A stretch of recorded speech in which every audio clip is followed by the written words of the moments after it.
Hello everyone, and welcome back to Let's Play Avowed. We're here in the tunnel to the Temple of Aethys, and we see a Zarab down there, little sneaky bastard.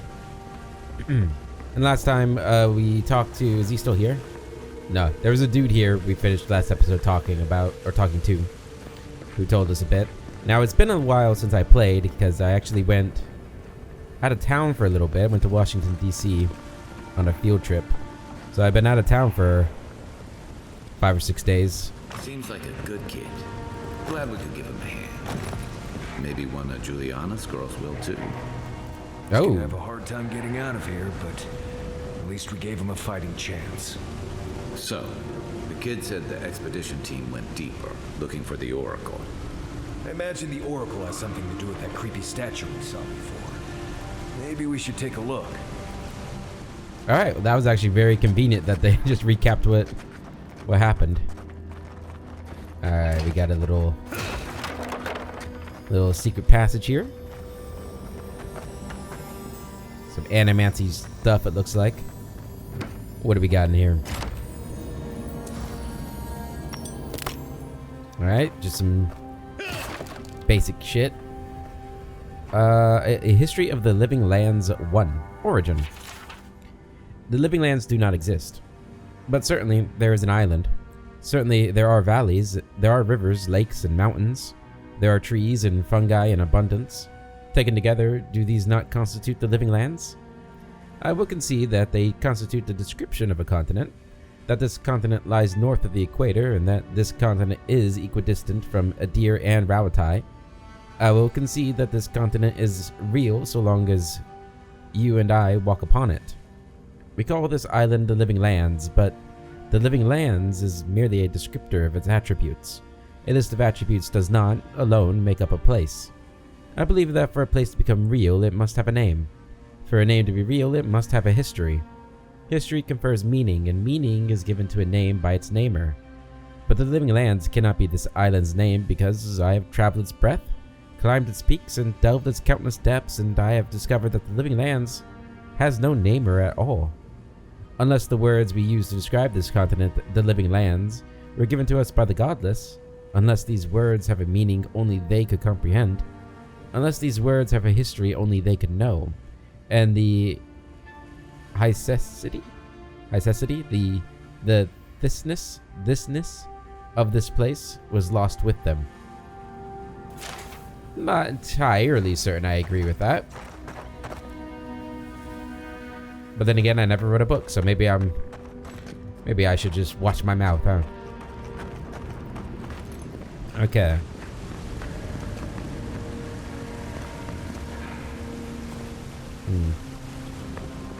Alright, down we go. We can sneak up on that Zarab. We're gonna try to. Sounds like there might be multiple. Oh yeah, there's one up there too. There's a forager up there. Alright, let's see if we can get to him. Oh. Nope. Okay. Bang. Alright, that went well. Health potion, common spear. So that's good. It looks like you don't have to do like the super stealth ability to get like some sneak damage. Okay, we gotta get up there somehow. Another health potion. Got a note here. Inquisitor's request. Captain Jada. The relic you seek is but one of the many thorns in the rotten heart of this island. Claim it for Adir, and should its efficacy be confirmed, you will be appropriately rewarded. Inquisitor Ludwig. Didn't realize the head of the Steel Garrote was into antiques. Nothing wrong with that. Antiques are kind of cool. Ooh, 2 health potions. Thank you. Common leather cuirass and vessel bones. Alright, let me just hop back down here and up. There's nothing down below, right? Nope. Just death. Okay. See what we got going on over here. Optional, speak to the Oracle of Aethys. I see someone. Be ready for anything. So we don't have to speak to him? That's optional, so we could just kill him, I assume. We're gonna talk to him. My brother. Can it be? Come, stand in the light. Oh, you look cool. If I'm your brother, why don't I look as cool as you? It has been too long. I had feared I was the last of us, but you... Oh, the very sight of you is a balm for the soul. I am the Oracle Sargamis, servant of the once shining god, he whose light has lately dimmed. What brings you to this sacred space? You named yourself after one of the early figures in Aethesian scripture? Then Sargamis spoke, and his voice swept forth with the heat and force of the bright day's sun. Weep not, for the child of light has forgiveness even for you, if you will embrace him. I am that same Sargamis. Though it has been some time since a man has knelt before me and begged absolution, as Hamka did. The people do not hold to the gods any longer, and they do not hold to their servants. We live in a time of disbelief. The gods are absent, and have recalled their gifts from the world. Avarice reigns. Acquisition is the faith to which all men bow. But perhaps there is hope. You have read the Book of Verses, and we are here together, if only briefly. In this moment, we are not entirely alone. I'm looking for an expedition of my countrymen. Did they pass this way? An expedition? I'm afraid I don't understand. Right. Maps, ropes, pitons, rugged boots, water for days, people down here looking for stuff. I am familiar with the concept, tomb raiding and the like. What troubles me is why they would come here. These ruins are not so different from the many others on this island, except that they are a good deal more treacherous. And this representation of Aethys we stand before, it is the work of my own hands. They could not hope to move it. Do you know what their purpose is here? Do you really expect me to believe you haven't seen them?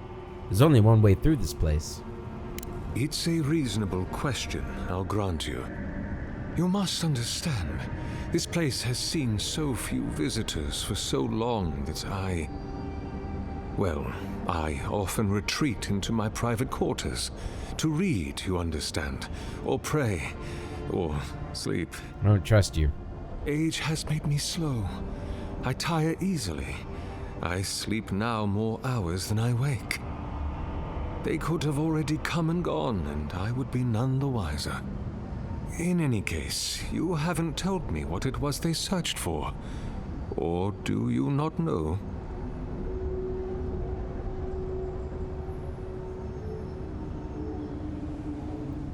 I don't think he's being completely honest with him, so we're not going to be entirely honest with him.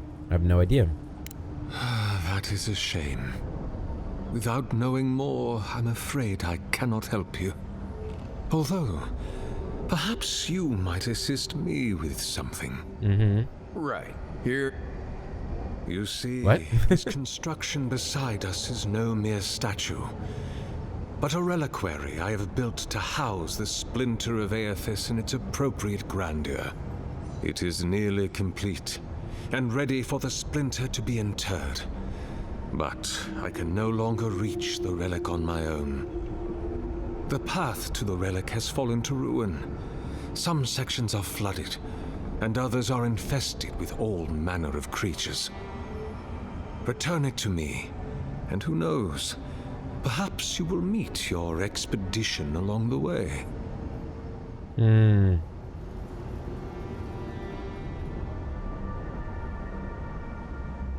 I'll return shortly.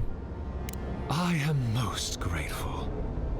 Oh, and please refrain from touching my statue or devices. May light illuminate your path, brother.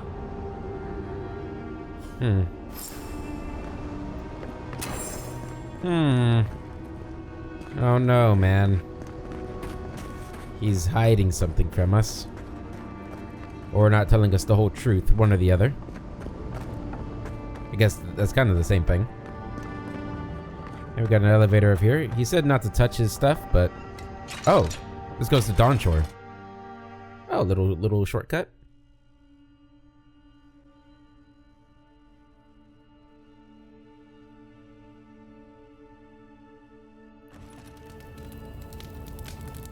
Where does this go? Ooh, take that.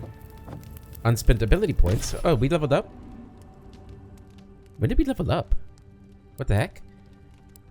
I'll take it. I will take it. Okay.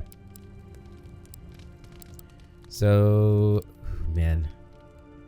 I think we're gonna finish getting this since we have decided we're gonna be wearing armor.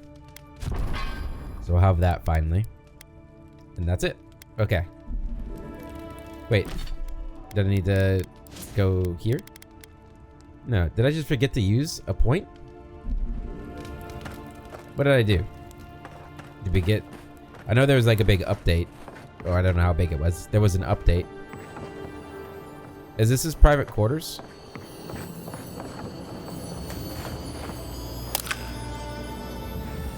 I'll take it. Take that. Incomplete lecture. How do I live if there is no consolation?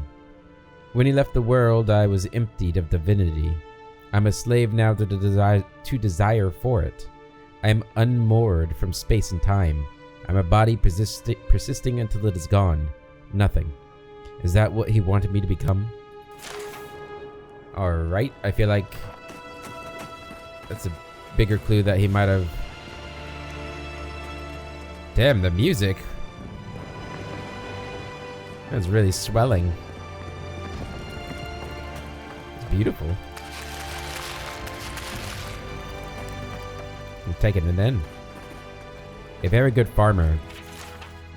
The spine of this book bears a stamp designating it as part of the restricted collection of the Halls of Obscured. It appears to have been stolen. Every page is filled with closely packed writing and illustrations. One passage reads, Saint Widewind pursed his lips and stared down the glowing, glowering visage which peered at him between stalks of Vorlus. He gripped the wooden shaft of his scythe, slick with sweat from his palms, the hands of a working man, which he was. Then you're Aethys, then, he said. That I am, said the god. Then you already know what I want, said the farmer, who was Widewind. That I do. Widewind unknotted the taut cord which restrained his ponytail, and let the flowing, flowering lock cascade around his shoulders and rest above the shelf of his bosom. He winked and cleared his throat before winking again. I've got a candle. Hasn't been lit properly. Aethys moved closer and the passage cuts off abruptly with a series of jagged notes pressed deeply into the parchment. Eeyore is not ready for this.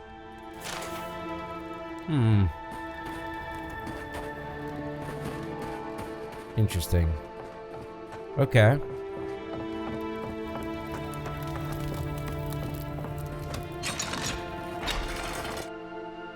I feel like that's like, it's completing the puzzle, but not giving us the piece we need to understand the puzzle. I don't trust you, man. Alright, we won't touch any of your stuff yet. Like any of the sparkling stuff here. I like your sword, though. That is a nice sword.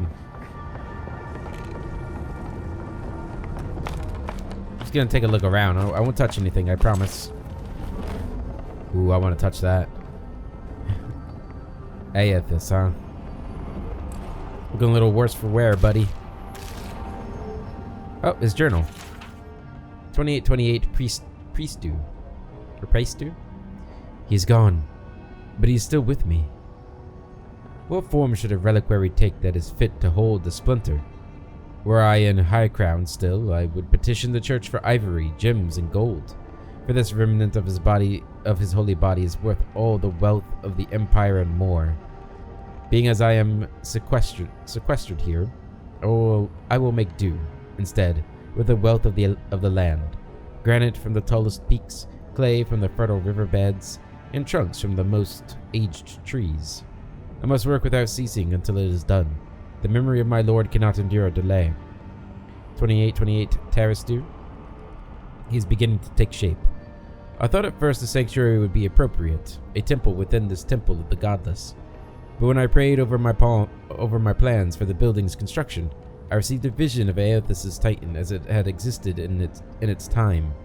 A body of strange flesh and bone, hundreds of feet tall, astride the land with the Pantheon at his side, facing down the forces of chaos like 11 colossal ships of the line. What crisis manifested them and inspired them to act? I know not, but I shall make him as he was, in my own fashion. 2829 Mejaverno. He is complete. But the statue I have made is inert, lifeless, dull. The work of my hands does not dignify the splinter. There is something deficient in it, and in me. I must destroy it and begin again. 2829 Imprima. He is made anew. His effigy is formed from granite, clay, and wood still, but they shelter now a precious Adra core. It glimmers even in the low light of this cavern's ceaseless evenings. It brings the dawn to this penumbral place, as the light of his attention once brought to my soul. In the Empire, they celebrate Spring Dawn today, or they would have prior to the Saints' War. I wonder, what of him remains in the beyond after his dissolution at Kaizu? I long to be with him again. I'd like to know the answer to that too. 2829 Perprima. What if I did not have to wonder?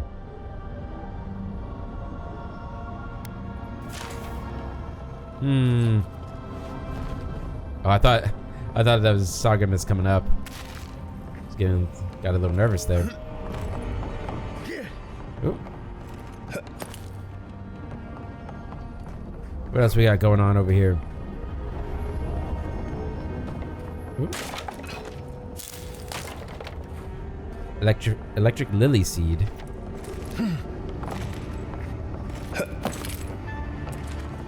Alright. Reminder, source fresh lumber. Nail only seems to be able to source rotten lumber, and the contemptible stuff cannot withstand the damp of this cavern. I must find someone who can fell and hew fresh trees, or my fragile generators will be at the mercy of the Zarups. The little bastards are remarkably curious. Very interesting. What's up here?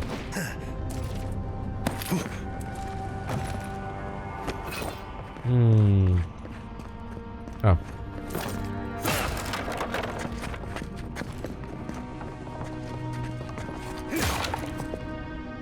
You gonna jump over there? Oh yeah.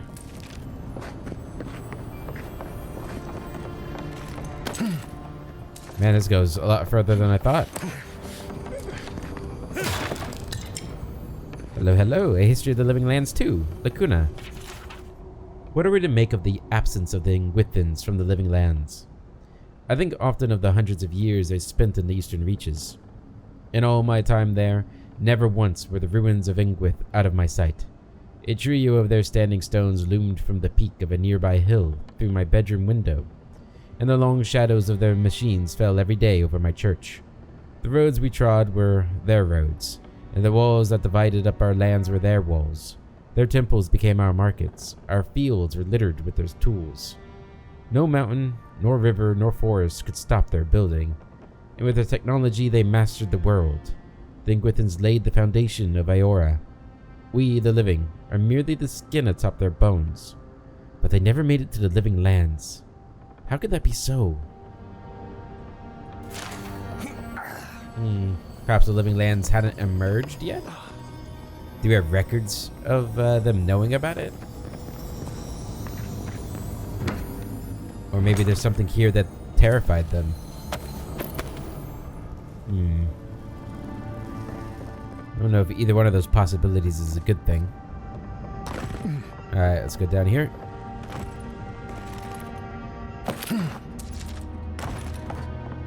And then smack you. And down we go. Alright, we didn't miss anything over here, did we? Just some sparkly things. Ooh, hello. Letter to Sargamis. Sargamis, it has been some time since your last correspondence, and I do hope that you are well still. Have the materials and spare equipment from my lab proven reliable? You know how temperamental and finicky old equipment gets. I swear, these machines have souls of their own. But I digress. I look forward to hearing the latest news about your progress. I have no doubt that the completion of your project will change the world, and knowing you, it will certainly be for the better. That I have had a part to play in this fills me with a deep joy and satisfaction. Perhaps one day they shall write about us. I can see it now. The Oracle and the Visionary, a titillating tale of two thinkers and their thoroughly thought-provoking theories. Good alliteration there. On second thought, perhaps simply The Oracle and the Visionary will suffice. Eagerly awaiting your response. Your friend, Vitor. P.S. It is good that I forgot to send this after it dried. Orask would be very cross with me if I did not relay once more that he is, and I quote, rather looking forward to giving Sargamis's oversized animate a proper thrashing if he ever gets it functional. Oh, that Orask. Until next time, my friend. So you've got friends, do you? Well, that's suspicious. Only suspicious people have friends. Ooh, what's over here?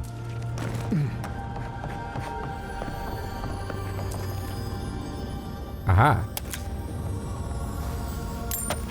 Take all that. That's another one of those things. Hop over here. Hop up here.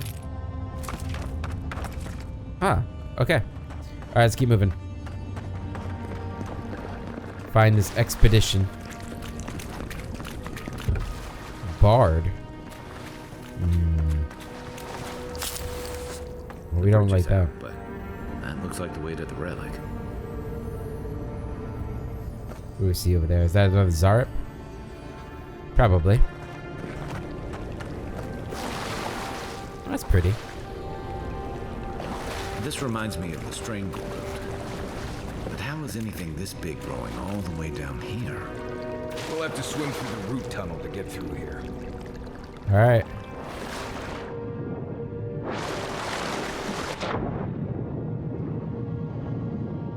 Keep an eye out for air pockets.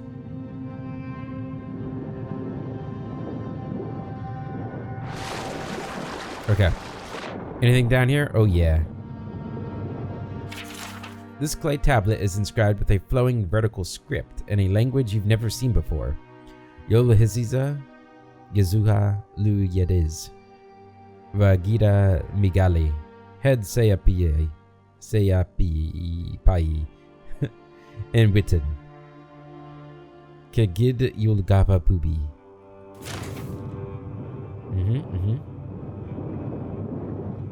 Might not have seen it before, but I understand that. I'm smart. Just smart like that. Okay. Can we get out right here? Oh yeah. Alright. Let's explore this little place. Dry off a bit. The water's freezing. Oh, hello. Did that hurt me? I think that just hurt me. Which isn't good. Alright. Oh yeah, we gotta use electricity for this. So we gotta switch books.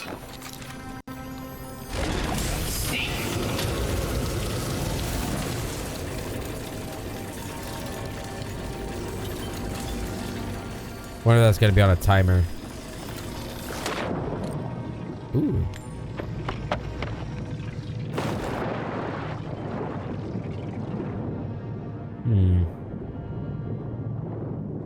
Make sure I'm not missing anything. I need air. Oh, good.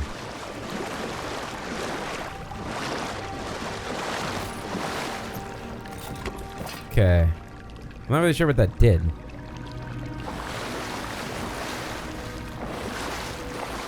This place is nice.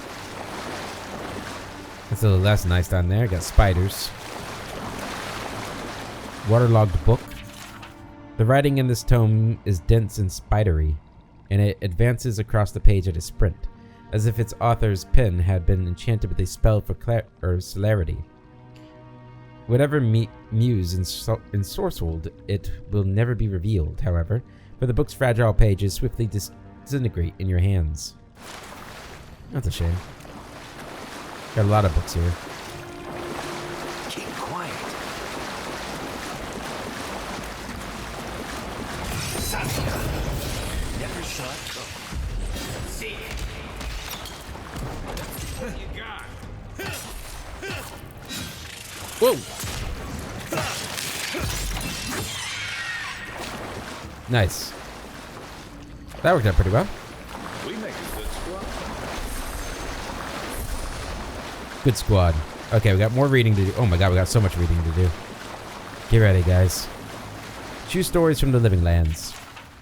Only the hardiest of explorers would dare take the long, dangerous trek to the living lands.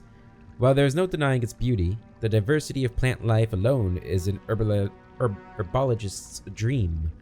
The inherent risk is blithely trekking through these pristine hills is more than most should undertake. Let me take a moment to tell you about the land itself. Rolling hills, greenery, and sun.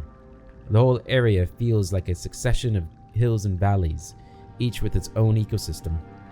While that declaration is a tad extreme, it can almost be said to be true.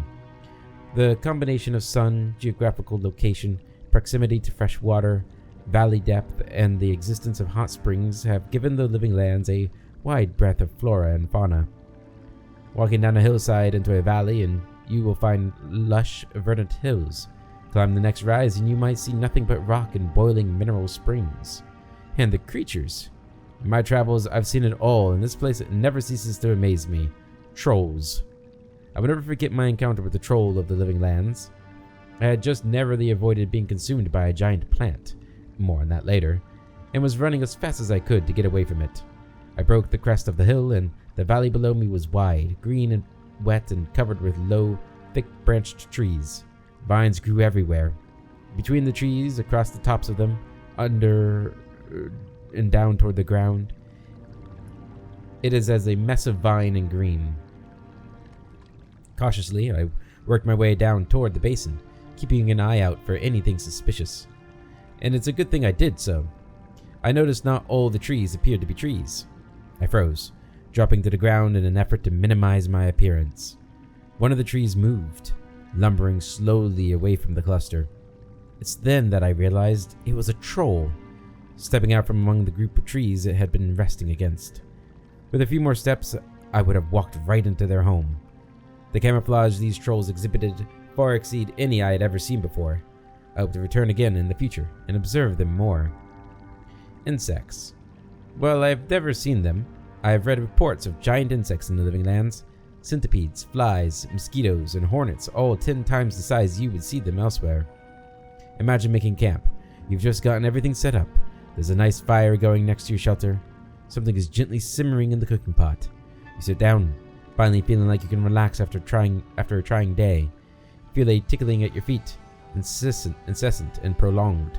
Reaching down to brush whatever it is away, your hand comes in contact with something hard, long, and flexible, winding its way down and around your boot. You look down to see a centipede the size of your arm casually making its way over your feet. Toward the far side of your camp, you would get out of that camp, wouldn't you? That's exactly what my friend did when he realized he had started his fire over a centipede nest. Yeah, that would be horrifying. Plants. And lest we forget, do not let your guard down around the plants. I've discovered a wonderful collection of giant flowers. They were bright pink and grew in a circle around a central stalk. What an aroma! I lacked the words to describe how delectable it was. Sweet, fruity, and light with just a hint of something tangy. Looking closer, I saw some berries growing on the stalk in the center of the flower. Well, I just had to have them, so I started pushing my way through the flowers. Then the vines growing around the base of the plant began to twitch, and the blooms turned toward me. It was at that moment I saw the blooms weren't actually flowers, but hinged jaws. I had been fooled by its camouflage. I quickly retreated, pushing my way back out, just in time. The blooms slammed shut. If I had still been standing there, trying in vain to reach the berries, I wouldn't be writing this book today. Alright. So don't touch the plants, guys, unless you know what you're doing. The Great Western Stag. One day, Aothus was sitting on a wall, watching a cat play in the sun. A crystal hung in a nearby tree. Had fragmented a sunbeam and scattered small motes of light on the ground. They danced around the cat, sliding over him as he frantically batted at them. He spun in place, following one as it rushed past him, and leaped on it, trying to pin it down. Aothus smiled, amused at the animal's tenacity. The cat landed on a spot, placing his paw over it, only to watch it flit away again. Aothus watched the cat's tail twitch and slap at the ground, annoyed that his prey could not be pinned.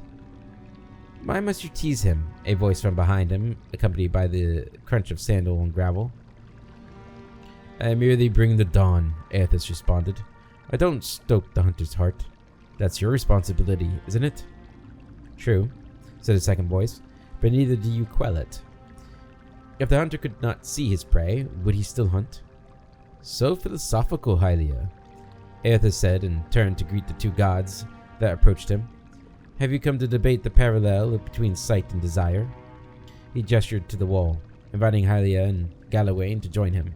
They sat in silence, watching the cat, who continued to hunt the sun, fruitlessly swatting at another mote and then rolling onto its back. "I've created the ultimate prey," Aothus said finally, breaking the silence. "It can be tracked, it can be followed, it can be seen, but it can never be caught." Galawain laughed lightly. "You don't agree, Galawain?" Aothus asked.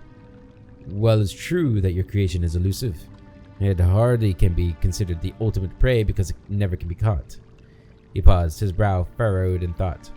"If that mote of light had substance, the hunter could subdue it. Otherwise, it's merely a dream, truly a fruitless endeavor." "All creatures spend their lives chasing fruitless endeavors," said Hylia. "It is the way of mortality." Galawain laughed again.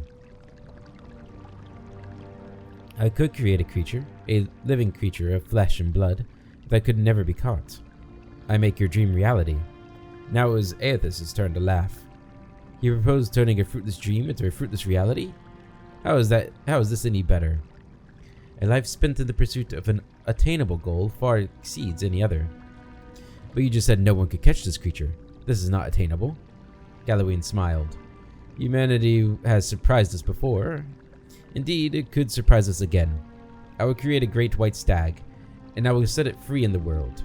It will have grace, resilience, and tenacity. It will exist solely to be pursued for all its days, and it will never be caught.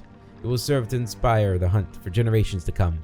All those who wish for glory will invoke my name. All those who hear its story will ask for my blessing in finding it." Hylia shook her head and threw Galawain a bemused look. "I do not believe this is possible, so I too make an offer. To the person who catches the stag, and they will catch the stag, I will bestow upon them its grace, resilience, and tenacity. Thrice blessed they will be. They will ask for my blessing on the hunt so they can obtain my boon." Galawain and Hylia took up arguing whose name would be invoked more when the hunt was on. Aothus sighed. A small smile played at the edge of his mouth. He stood and looked to the sky. The sun had already started to hide itself behind the mountains. The cat, long ago tired of the stalking the motes, had fallen asleep beneath the tree.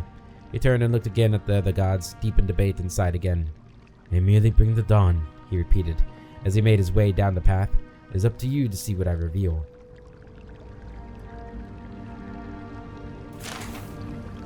That's an interesting story about him. Nothing is lost. The search for Ukaizo. Oh man, why these had to be so long? Excerpted from the collected journals of Wanamora Wave Chaser.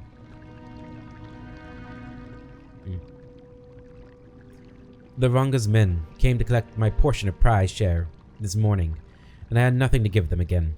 I make no money for the tribe, though I am always in my little ferry boat, Grey Gull, carving through the waves. At night I get no sleep. Waitaro asked me to conserve the lamp oil, to come to bed, but I can't, not until I find it. I know it's out there, the lost city of Ukaizo.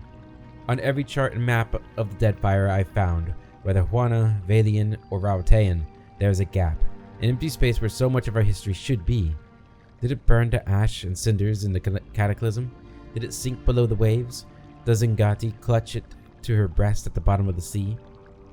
Perhaps it's lost and wandering, like me, unmoored, looking for a home it can't remember, for which some incessant longing burns in its chest, an ember always smoldering, a little fire to push it on. Waitaro wants me to give it up, but how can I? On mornings when the sky is so clear, I can hardly catch my breath for the beauty of it. I think I see it out there, shimmering in the brightening blue light. Is it a taunt or a beckoning? Would I be able to tell the difference? I ask the fisherfolk, when they return with their catch at sunset. Tapir, I say, did you see anything? Or you, Mabori? How about you, Puira? They avoid me now. Waitaro said they're busy, but I know they think I'm tide-sick and sun-addled. The way Puira's lips curl in disgust when I approach, the way Tapir's eyes seem to see right through me. I know. They won't have to suffer me much longer, because tomorrow I'm taking Grey Gull and sailing north. Someone has to chase the old tails, so I will. Alright, well, you were never seen again. Probably, unless I saw you in the second game and I forgot. Annals of the Pargrunen. It was in the time of Edrahel, the sure-footed, that we came to Clearbon Relag, an ancient place of the builders, as the locals call them. It was a marvelous sight, a door in the mountain framed by a pair of ghoulish aspects. Through some exercise of trickery or cunning, Edrahel was able to gain access for our scholars, that we might observe and record what lay inside. We discovered a foundry of sorts, the like of which neither we nor our distant brethren had seen.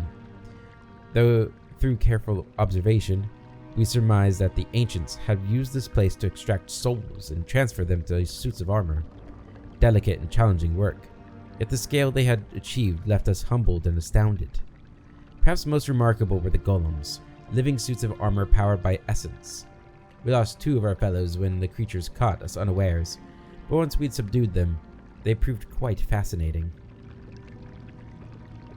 All too aware that our hosts would never again allow us, nor other curious travelers, to visit this place, we took meticulous notes and measurements of all we saw, forsaking bread and sleep until the work was done. We reported all to Eldrahel, whereupon he praised our work and urged us quickly forward, for if such a place lay abandoned in the forest, who can say what other mysteries gods and kith have left in this strange and wild land?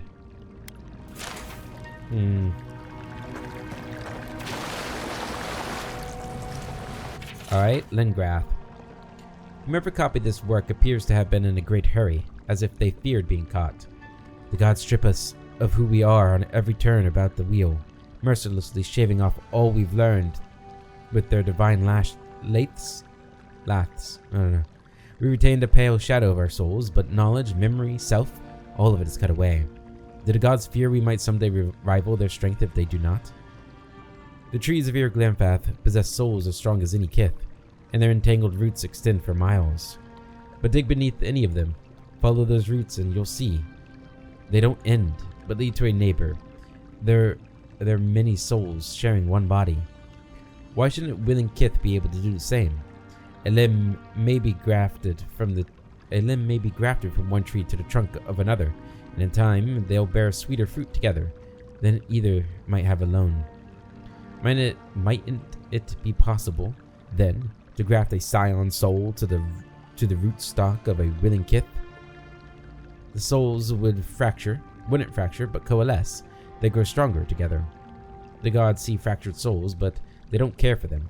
Damaged, broken people are abandoned by their makers to twist in the wind, given no succor, no relief. Would an intentionally fractured soul be similarly inconsequential to them? I will use their apathy against them. I will make their disdain serve me. A grafted soul is obscured from the sight of the gods. It spreads freely like a blood fever, but doesn't kill its host. No, I will be a fever of the spirit, invisible, unstoppable, eternal. That's a little worrying, isn't it? Oh my god, another one. On the fire-forged path, the travels of Jarek Yalton. The book is well worn and smells faintly of mildew. Its spine is cracked. As you thumb through the book's pages, it falls open to a folio, more ragged and dog-eared than the others. Though I was born and raised a Magronite, and a Magronite now, I will stay. As a young man, I undertook a pilgrimage to visit a holy house dedicated to every god. In so doing, I hoped to know them each the better, to take what they had to teach and sow it into my soul like so many seeds, that my soul might grow and bear only the most delectable fruit for my goddess to devour at the moment of my death. So it is with no small amount of amusement that I pen this account of my visit once to a church of Whale, the many-eyed god, or the many-tongued god of dreams and secrets, revelation and mysteries, and I reveal to you all I learned there.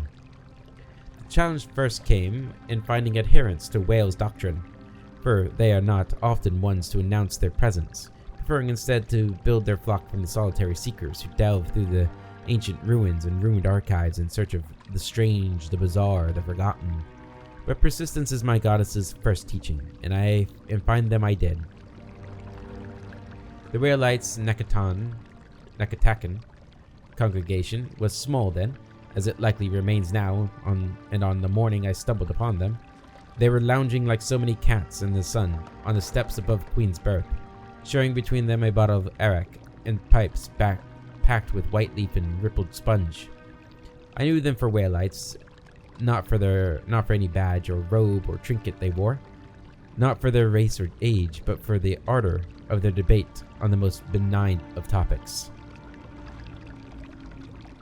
I begged that they take me to their church and permit me to worship with them, and they laughed as one. Their many voices like the howling of wild dogs. They acquiesced when I told them of my quest, and then invited me to sit and share their drink.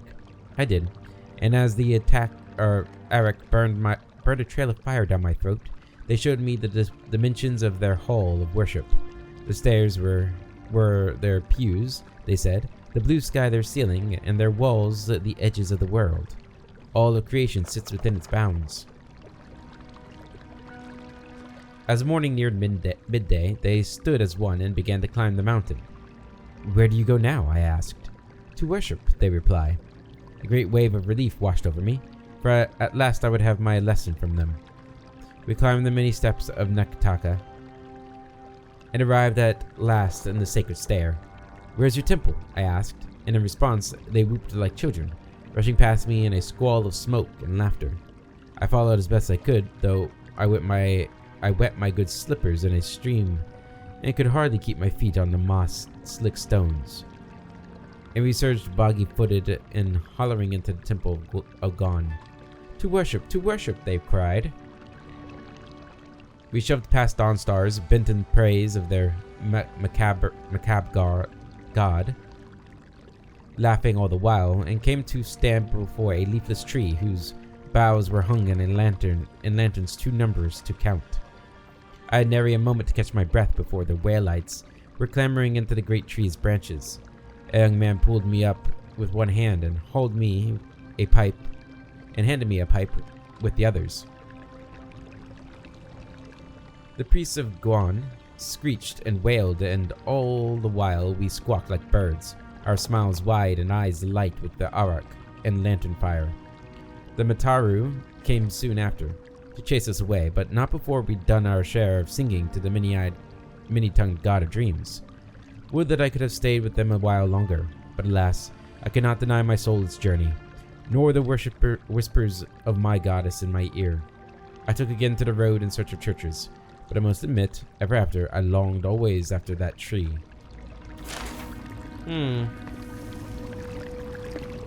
Alright, is that all the books? Nope. The life and discoveries of Pangram. Mention the name Pangram to anyone, and even a passing knowledge of animancy, and you could find yourself in for a very long discussion. Publicly reviled but privately lauded as a hero and genius, Pangram's history is at turns revolutionary, horrific, and mysterious. Pangram was fascinated by, some might say obsessed, with the concept of animancy. It consumed his life as he dedicated everything to understanding it. He would frequently travel to Irglanfath and the Deerwood to visit the Ingwithan ruins. There, he would take notes and make sketches, bringing anything back with him that he could to help him unlock the mysteries.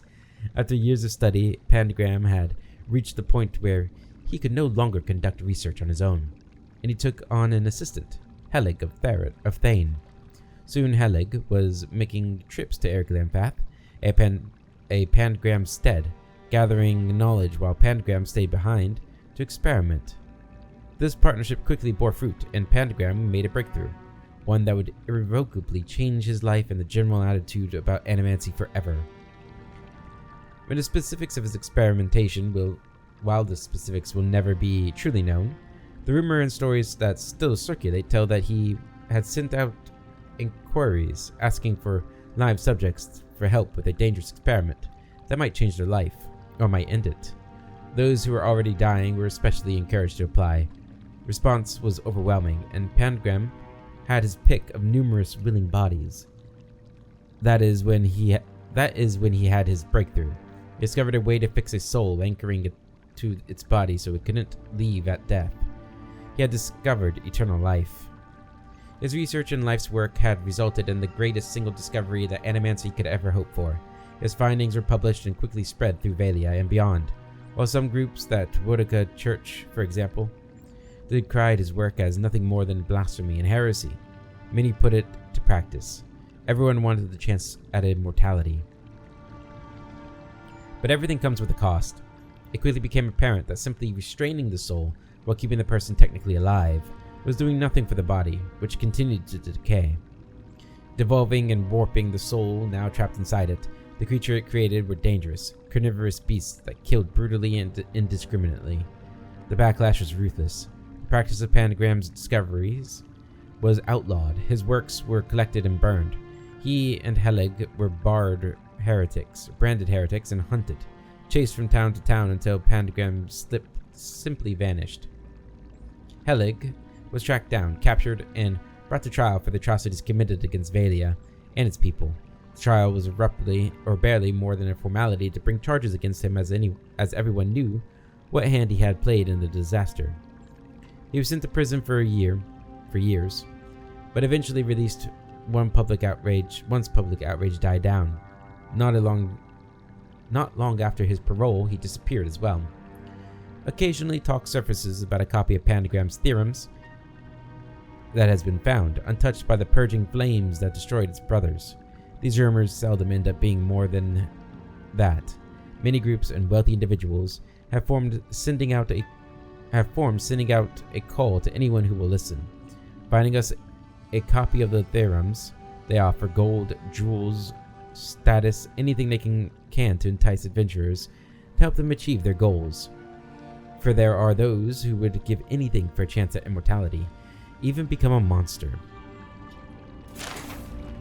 That's a little worrying, isn't it?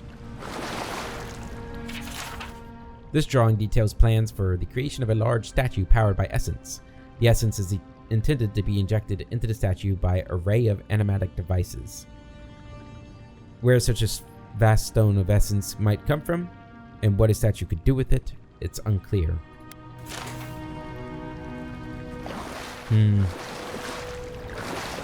Okay, last book. Deerwood Part 5. Animancy, outlawed while under Adir rule, was technically no longer taboo after Hadret's rebellion. Academics began its study again in earnest in 2681 AI. By 2697, AI, there were almost 40 academies actively researching the field both in the Deerwood and in the Vailian republics.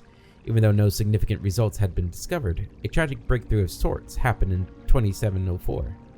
An animancer working in Belreach accidentally shattered the souls of about a dozen volunteers who had been helping him.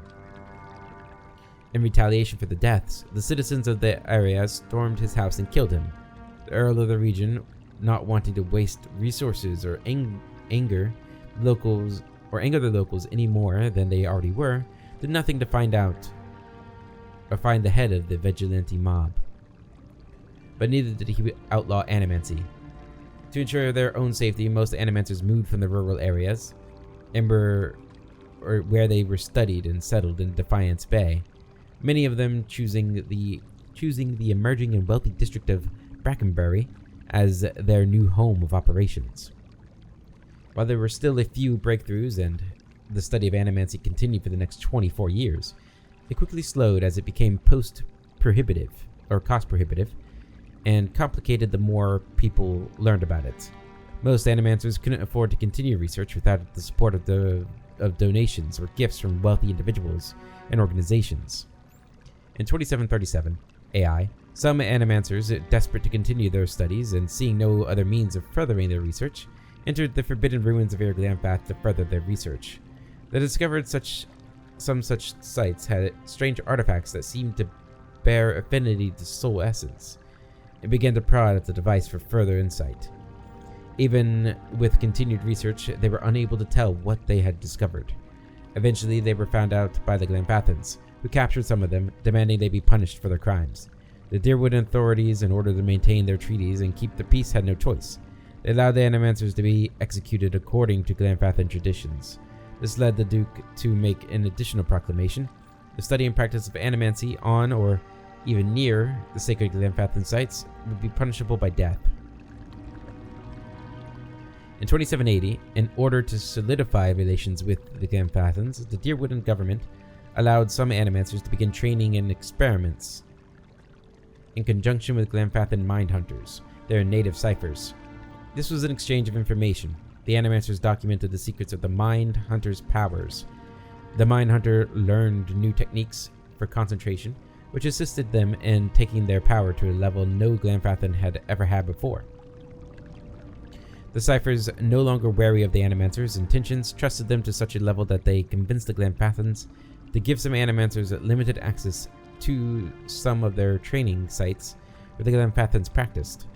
The Animaths of the Glanfathan tribe opened the training ground to the animancers.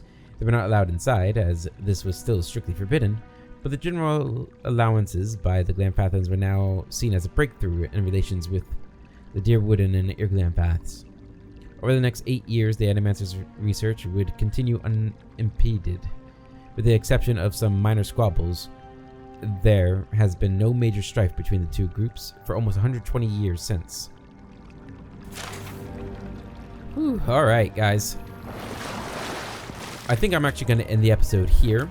I'm sorry that we didn't really get too far. A lot of reading in this one.